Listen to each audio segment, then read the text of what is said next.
apart from this author being my namesake, yeah, Uche reads a book written by another Uche. I felt like I should just die.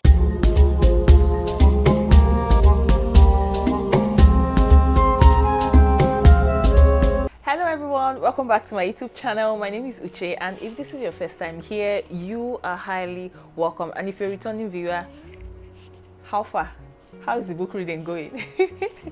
Thank you so much for tuning to this channel. In this video, I will be reviewing the book A Kind of Madness by Uche Okonkwo. Apart from this author being my namesake, yeah, Uche reads a book written by another Uche. Yeah. So that one is aside. So this book was published in 2024. It was published this year. So it is actually a new book. So it is a collection of short stories. This book contains 10 short stories that have been merged to become a full book. And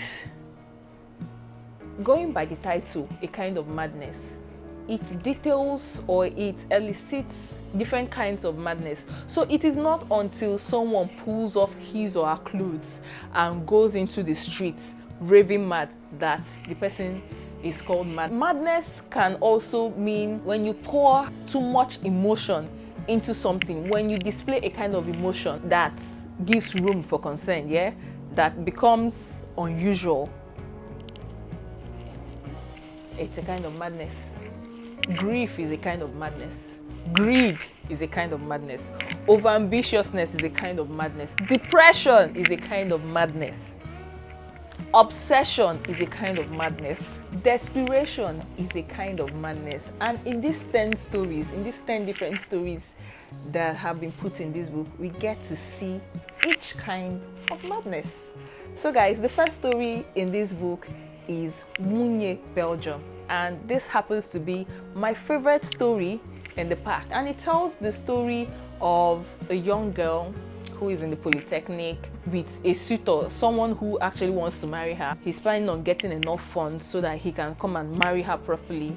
Then our mother connects with an old friend of hers who has a son in Belgium, a doctor in Belgium, and she begins priming her daughter to be the wife of this doctor in Belgium. And this girl in particular decides to abandon everything, the love, the relationship that she had with her ex-boyfriend, to pursue a new life as Munye Belgium, hence the name Munye Belgium. But things do not turn out as she and her mother had hoped it would, and in the end it just turned out to be a whole lot of horse shit. The title Munye Belgium that had been called her to the envy of others, you know, with such envy, you know what it is to be married to a doctor in Belgium. Now that name became a name for derision, for ridicule, and we get to see overambitiousness, we get to see greed as a different kind of madness, and we also get to see the repercussion as things got awry and the girl in question just lost on both ends. She lost on both sides. So the second story is Shadow.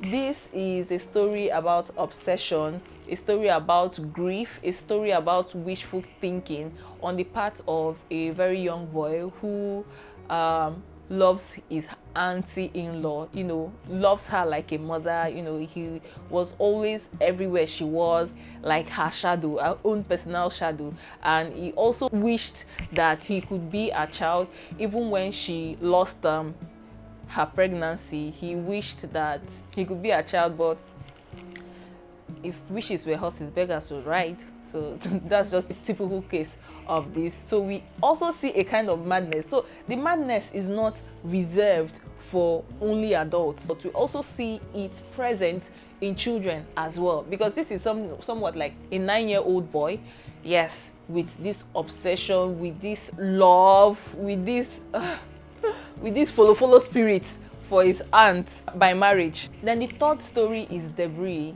It's a story of survival about a young boy whose mother had dumped him with his father, a father he had not met prior to when the mother had dumped him there, and you know how he became kind of like a street urchin, surviving on the street, picking people's pockets. Anytime they call for, oh, there's free food here, he'll be among the first to rush there. So it's just really a story about the underbelly in the society. Yes, the lowest kidder. The fourth story is Long Hair.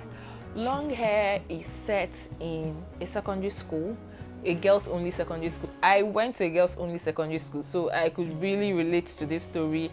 And we see a girl who had very long hair, and you know, she was the envy. We just see the katakata that you can see in a typical girls only secondary school. Very interesting story, very nice story. I really liked it. So in Long Hair, we see envy as a kind of madness. We also see jealousy, envy or jealousy as a kind of madness. Now, the fifth story is Animals.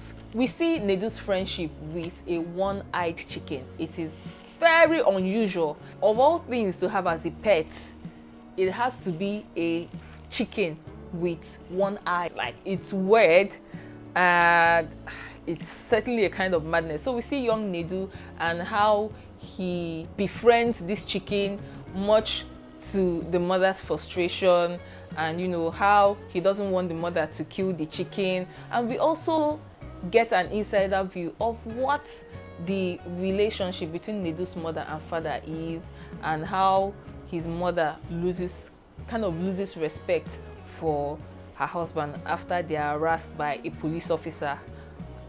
Yes, so you know that. And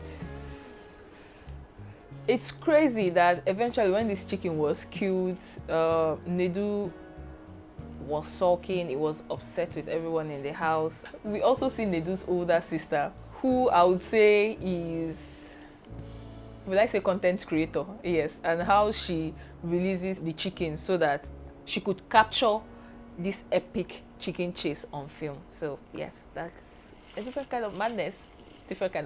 So the sixth story is Milk and Oil.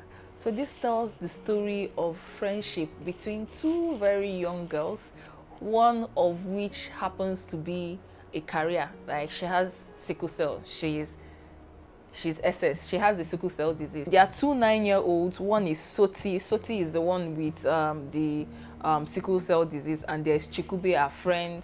And I really love the dynamic between these two friends. I love the friendship dynamics, and it was a very beautiful friendship. It was one that was very nice to read.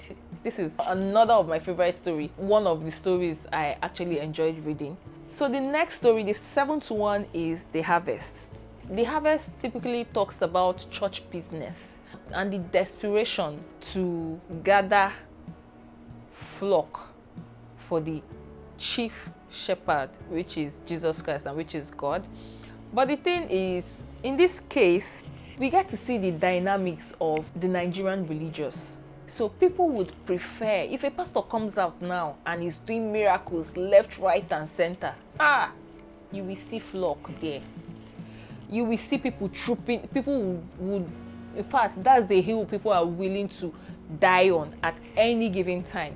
People prefer where it they happen kind of church, to where they're just, you know, giving sermon, they're just preaching. These people want to go to where it's happening. They want to go to happening places. They want to see whether the pastor is doing RNG or is doing whatnot. So far the sensation is there. So far things are happening there, and that's what we see. We also see the desperation of this pastor. I don't even know if he's the one that called God, or it's God that called him at this point. But it was crazy how his members kept dwindling from 7 to 3 until nobody would attend this church, and they were going to the very next church, a big church that things were happening there. So it's another thing. This 8th story in this collection is Eden.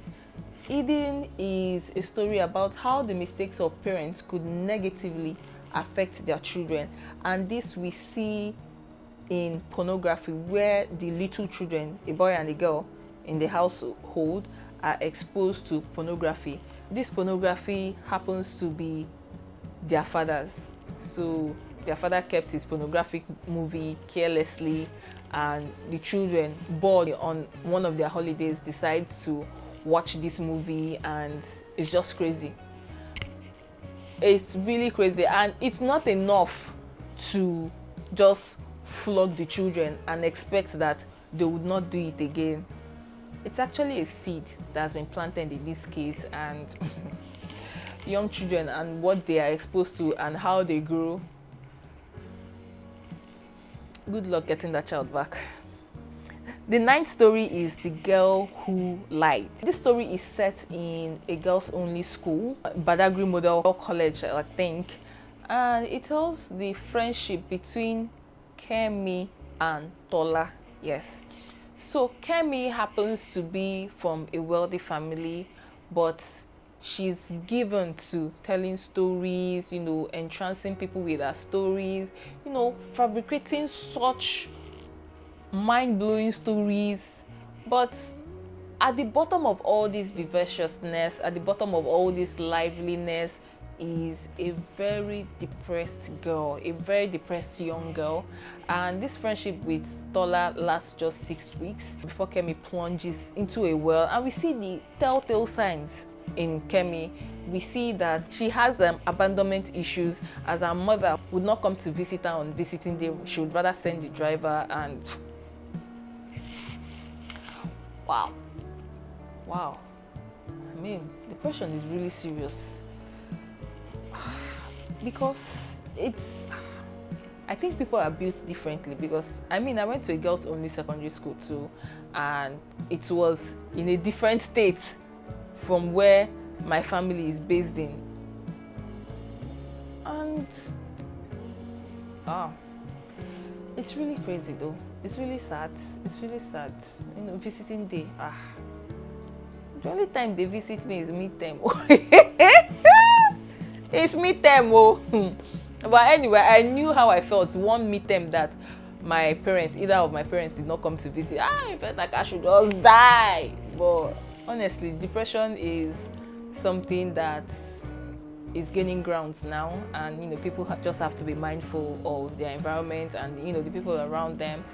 We see Tola showcase this bravery, where she would rather save her friend and tell the truth than just let it die down and things will just blow up in their faces. Yeah. So now the 10th story, the last but not the least story, is Burning. This is still a story about depression. We see how a mother's depression has her dragging her daughter from one church, one spiritualist, to the other, and now the DBI is saying that Adanna is an Ogbanje, and keeps tormenting the girl to show him where she buried her Iwa. Guys, it's crazy. And at first I thought the problem was with the young girl, but we get to see that it is actually the woman that has serious problem. Like, she's the one that is depressed. The last 2 stories, The Girl Who Lied and Burning, they are dedicated to depression, and I'd say it's a very nice feat. So I enjoyed reading this collection of short stories. It's easy to read. I have a few favorites, but all in all, it's an enjoyable read. I'm thinking that collection of short stories, it's my thing, and I'm urging one of my writer friends, Chinelu, if you're watching this video, please, can you just gather those short stories and just publish them as one book? Like, it's working. Like, I'm at this point, this year, I just feel like this year is just my year of reading short stories. I'm enjoying reading short stories so much, and I cannot wait to give you recommendations on more short stories that you need to read. So this is the author's debut novel, and wow, for a debut novel, this is really, really good work. This is good work. I really, really, really enjoyed the book. You look at the book cover. I love the yellow. I just love the yellow that is going on in it. if you've read this book or you think you are going to get around to reading this book, let me know what you think in the comment section below. Do well to like this video so that YouTube recommends it to other viewers. Leave your comment in the comment section below. I would really love to read from you. Share this video with your friends, share this video with your family, share this video with other book lovers, and do not forget to click on the subscribe button. Guys, please subscribe to this YouTube channel. Thank you so much for watching. If you've made it up to this point, you are the real MVP. I'll see you in my very next video. Bye guys.